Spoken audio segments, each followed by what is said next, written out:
Om Shri Sai Namaha. Chapter 40. Stories of Baba. Number 1. Attending Mrs. Dev's Upnayan ceremony as a sannyasi with 2 others. And number 2. Hemadpan's house in the form of his picture. In this chapter, we give 2 stories. Number 1. How Baba attended the Upnayan ceremony of Mr. B.V. Dev's mother at his house at Dahanu. And number 2. How Baba attended the Shimga dinner party in Hemadpan's house at Bandra. Preliminary. Blessed is Shri Sai Samartha, who gives instructions in both temporal and spiritual matters to his devotees and makes them happy by enabling them to achieve the goal of their life. Sai, he who when places his hand on their heads transfers his powers to them, and thus, destroying the sense of differentiation, makes them attain the unattainable thing. He who embraces the bhaktas who prostrate themselves before him with no sense of duality or difference. He becomes one with the bhaktas as the sea with the rivers when they meet it in the rainy season, and gives them his power and position. It follows from this that he who sings the leelas of God's bhaktas is equally or more dear to him than one who sings the leelas of God only. Now to revert to the stories of this chapter. Mrs. Dev's Upnayan ceremony. Mr. B.V. Dev was a Mamlatdar at Dahanu, Thana district. His mother had observed 20 or 30 different vows, and a Upnayan means concluding ceremony in connection therewith was to be performed. This ceremony included the feeding of 100 or 200 Brahmins. Mr. Dev fixed a date for the ceremony and wrote a letter to Bapu Sahib Jog asking him to request Sai Baba on his behalf to attend the dinner of the ceremony, as without his attendance the ceremony would not be duly completed. Bapu Sahib Jog read out the letter to Baba. Baba noted carefully the pure-hearted invitation and said, I always think of him who remembers me. I require no conveyance, carriage, tonga, nor train, nor aeroplane. I run and manifest myself to him who lovingly calls me. Write to him a pleasing reply that 3 of us, the trio, myself, yourself, and a 3rd will go and attend it. Mr. Jog informed Mr. Dev of what Baba said. The latter was much pleased, but he knew that Baba never went to any place except Rahata, Rui and Neemgaon in person. He also thought that nothing was impossible to Baba, as he was all-pervading, and that he might suddenly come in any form he likes and fulfill his words. A few days before this, a sannyasi with Bengali dress and professing to work for the cause of the protection of the cows came to the station master at Dahanu to collect subscriptions. The latter told him to go into the town and see the Mamlatdar Mr. Dev, and with his help collect funds. Just then the Mamlatdar happened to come there. The station master then introduced the sannyasi to him. Both sat talking on the platform. Mr. Dev told him that a subscription list for some other charitable cause had already been opened by the leading citizen Rao Sahib Narottam Sheth, and so it was not good to start another subscription list, and that it would be better if he would visit the place after 2 or 4 months. Hearing this, the sannyasi left the place. About a month afterwards, the sannyasi came in a tonga and stopped in front of Mr. Dev's house at about 10 a.m.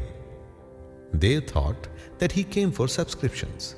Seeing him busy with the preparation of the ceremony, the sannyasi said that he had come not for money, but for meals. Dev said, All right, very glad. You are welcome. The house is yours.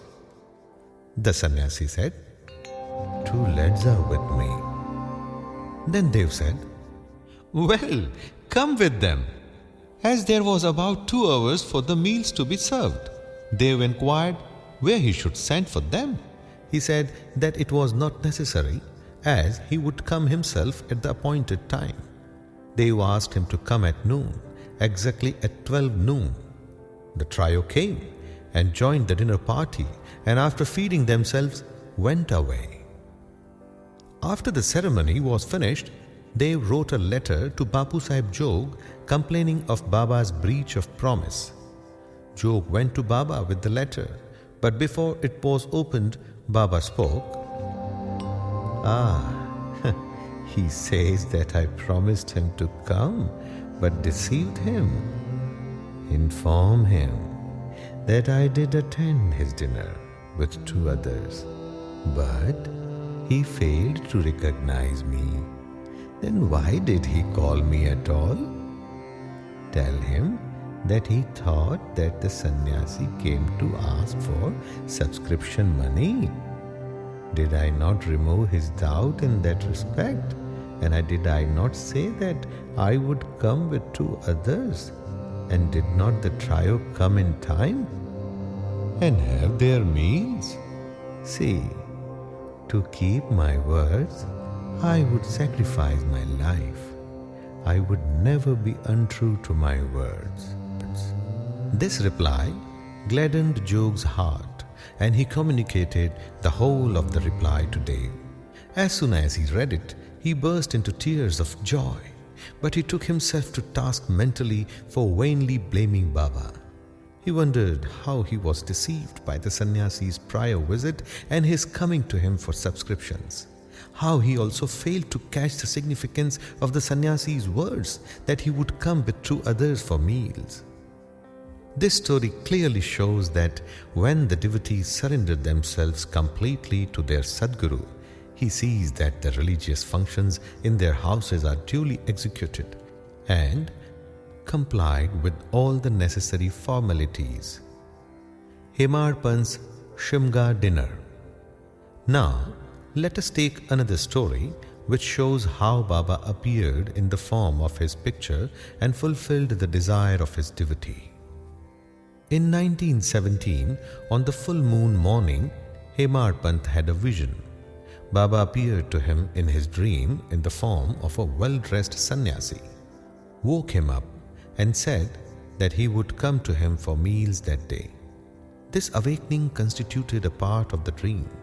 When he fully awoke, he saw no sign nor any sannyasi. But when he began to recollect the dream, he remembered each and every word of sannyasi uttered in his dream.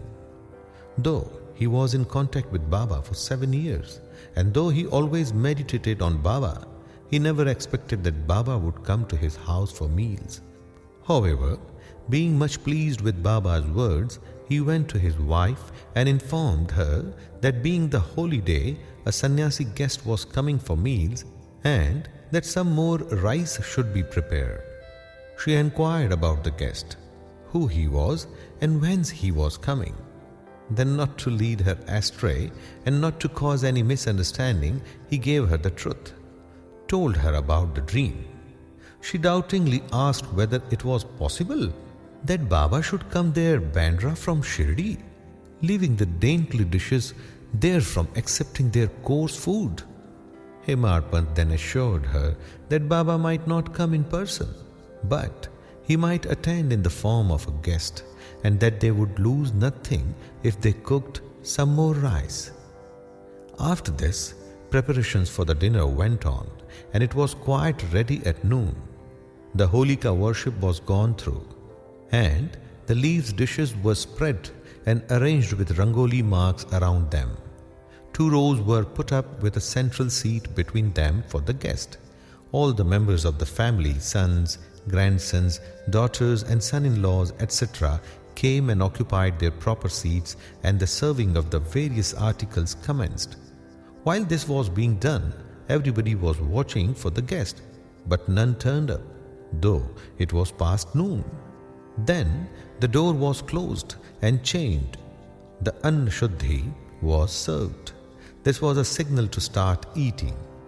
Formal offering to the Vaishyadeva means fire, and Naivedya to Sri Krishna were also over, and the members were about to begin.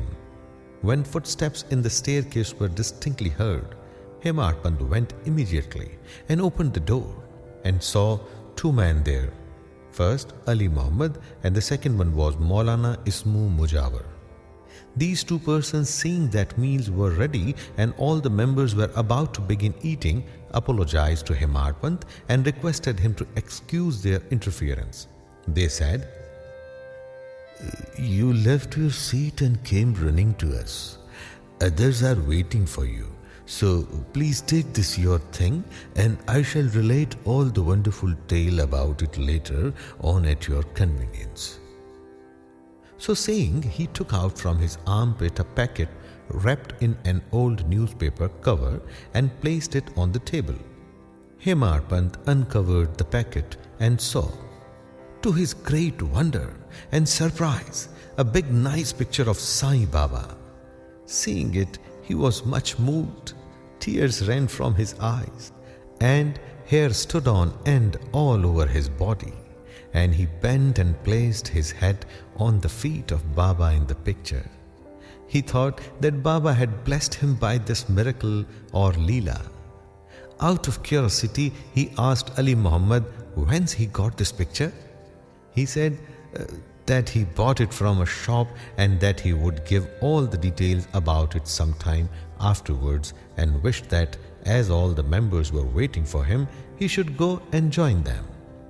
Hemarpant thanked him, bade them goodbye and returned to the dining hall.